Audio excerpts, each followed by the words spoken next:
Like po, wala na daw pong formal signing for the bill postponing the barangay and Sangguniang Kabataan elections, and that you will instead allow it to lapse into law on August 14. But on your part, sir, have you reached a decision on whether to sign the bill or let the bill? No, I'll sign it. I'll sign it.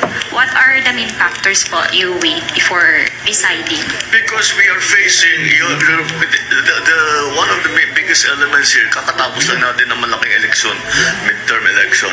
Susunod na rito yung BARP. Isasabay pa natin ngayon yung barangay.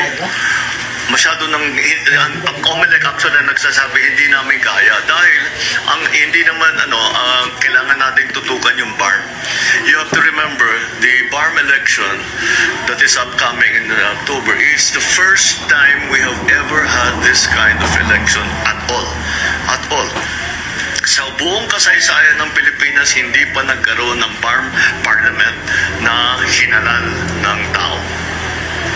So, that is why it is so important. And if that election fails, malaking bagay, malaking failure yan doon sa peace process. Kaya kailangan maging matagumpay ang pagganap ng halalan ng BARM. And that's why we really are focusing on that. And again, of course, the local officials are saying we just finished a local election. Magkakaroon na naman tayo ng barangay election. Parang ganun din eh. Halos ganun din. So we with a view on the Supreme Court decision that we cannot shorten the term of the barangay officials, we are actually lengthening the term of the barangay officials, so that's not in conflict.